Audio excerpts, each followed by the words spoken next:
Pada dasarnya pikiran itu merupakan daya. Daya yang dimaksud adalah energi yang bergetar di dalam diri, yang menyelimuti seluruh diri. Jadi pikiran itu suatu sistem energi yang bergetar. Dan pusatnya ada di otak. Pusatnya ada di otak. Nah, pikiran itu sendiri merupakan gelombang daya, dan gelombang daya itu merupakan vibrasi dari peredaran darah. Kalau peredaran darah itu tersendat karena suatu aktivitas berpikir, otomatis aliran peredaran darah kan nggak lancar. Ya. Nah, nggak lancar itu bisa menyebabkan penyakit-penyakit. Orang terlalu memikirkan suatu hal secara paksa, pikirannya ngoyo, pikirannya memaksa, itu akan menimbulkan beban sakit pada area perut, lambung, dan di area pencernaan. Jadi di area pencernaan itu memang berhubungan langsung dengan otak, bahkan seluruh tubuh itu pusat sehatnya ya ada di pikiran. Ada yang mau saya tanyakan. Apa? Berhubungan dengan kejiwaan. Ya, silakan. Selama ini yang sering saya temui, kadang orang itu mengalami gangguan kesehatan dikarenakan pikiran. Memang ada beberapa persen faktor yang mempengaruhi selain dari pikiran, dari penyakit atau virus sendiri itu. Tetapi kenapa kok pikiran itu menjadi lebih utama daripada penyakit atau virus itu sendiri? Nah, kenapa pikiran kok mendominasi kesehatan?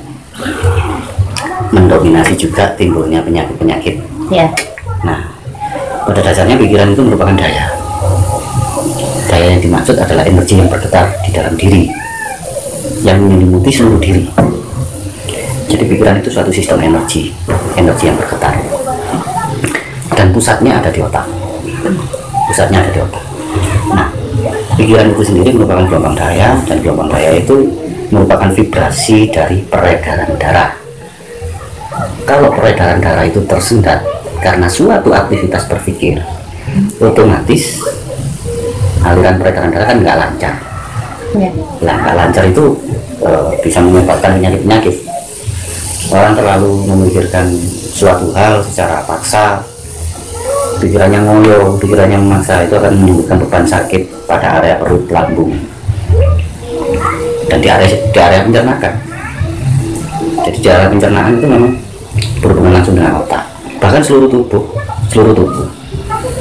itu pusat sehatnya ya ada di pikiran. Makanya sekarang dokter-dokter, psikiater semua menyarankan dan menganjurkan untuk jangan terlalu berpikir secara ngoyo. Kita diajarkan untuk enjoy. Ya, karena pada dasarnya kesehatan tubuh manusia itu dasarnya adalah di pikiran. Kalau pikirannya sehat, fresh, enjoy, sulit untuk terserang penyakit yang macam-macam kayak stroke, lambung, dan yang lain-lain. Paling penyakitnya cuma capek. Penyakit yang lain, flu, batuk, banyak penyakit seperti itu. Terus untuk menyikapi agar tidak berpikir, kan nggak mungkin orang hidup itu tidak berpikir. Dengan berbagai masalah yang ada, impossible kalau kita itu tidak berpikir. Ya, berpikir adalah suatu pergerakan analis dari otak. Misalkan Anda punya anak, Anda punya suami, Anda punya saudara, Anda punya orang tua.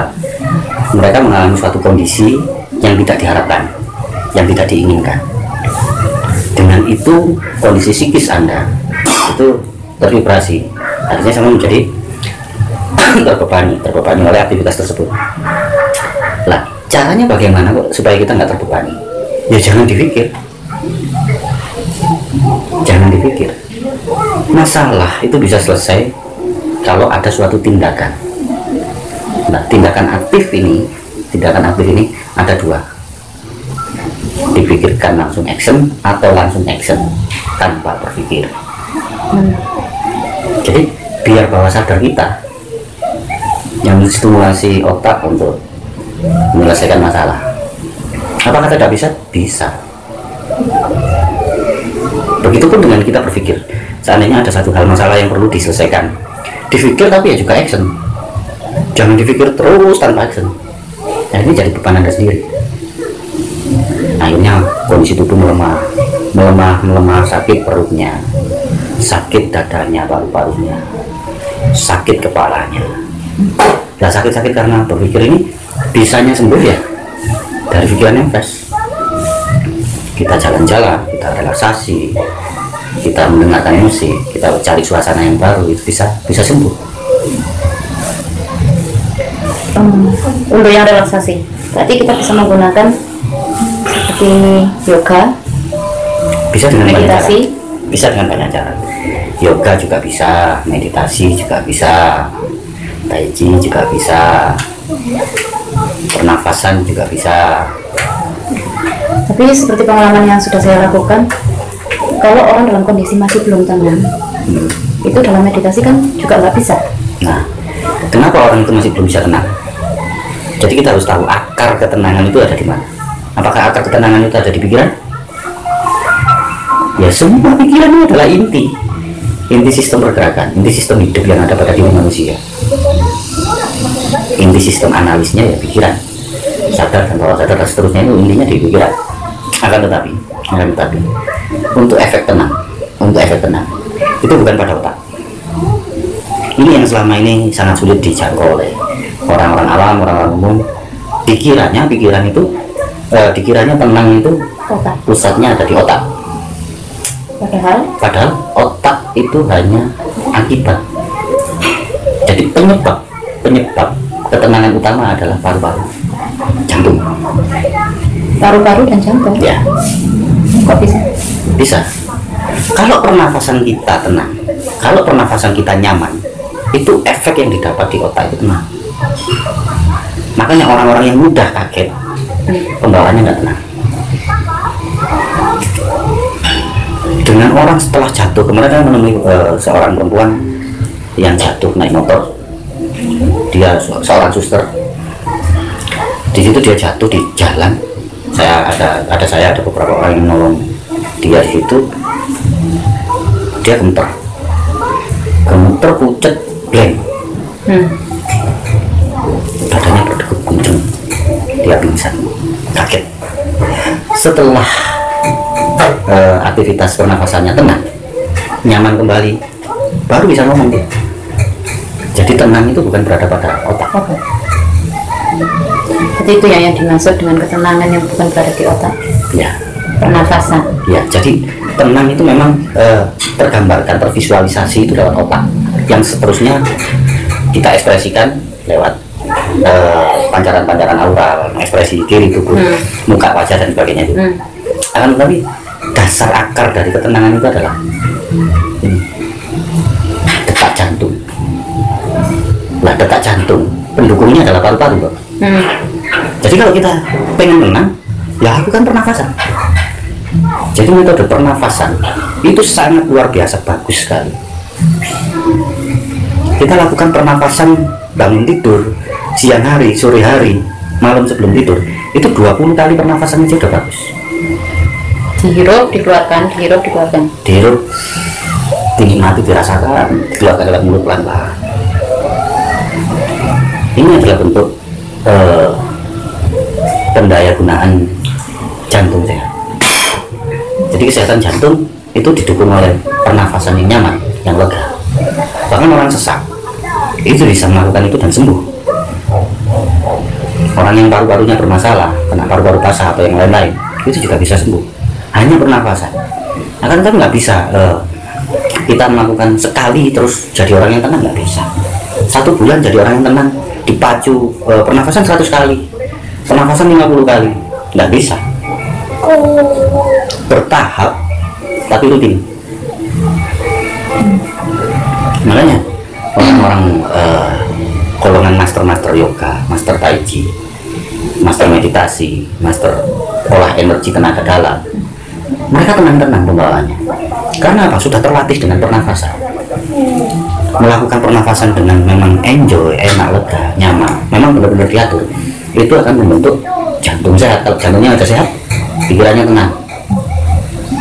Jadi ketenangan itu pusatnya ada di jantung, bukan pada otak. Terus satu lagi, kita bisa melihat kejiwaan seseorang benar-benar sudah matang atau belum itu memang bisa dilihat dari vis wajah atau Ya. perilaku. Dari wajah, cara dia menatap, mata dia bergerak, alis dia mengerut, cara dia berbicara, cara dia mengangkat kepala, cara dia menunduk, Contoh cara sederhana. dia berjalan. Seseorang tatkala dia berpikir sesuatu yang nyata, dia akan mengarahkan mata ke arah kanan atas. Terus yang lain. Kalau orang yang berbohong, dia akan mengarahkan matanya ke arah sebelah samping kanan, samping kiri. Dan itu real. Memang ada ilmunya yang mempelajari itu.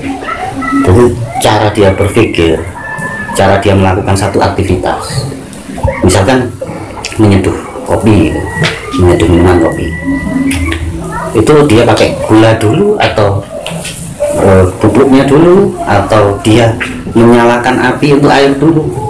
Itu juga hal-hal sedetail itu juga bisa menyimpulkan satu kemapanan spiritualitas seseorang Dengan cara itu. ya. Jadi misalkan sampean atau suami sampean, misalkan anak sampean atau siapapun itu bisa dilihat dari situ. Jadi orang-orang yang benar-benar fresh, benar-benar tanpa beban berpikir, yang benar-benar enjoy, itu bisa terlihat dari aktivitasnya. Dan itu fluktuatif. Aktivitasnya yang bagaimana? Misalkan sama mau mandi, kalau orang mau mandi langsung ke kamar mandi dengan bawa handuk, itu orang yang tolol, bukan orang cerdas. Seharusnya. Siapkan dulu ganti, Terus. dia baru mandi, bawa handuk dan sebagainya itu. Jadi langkah-langkah itu memang menengarai kemapanan spiritualitas seseorang.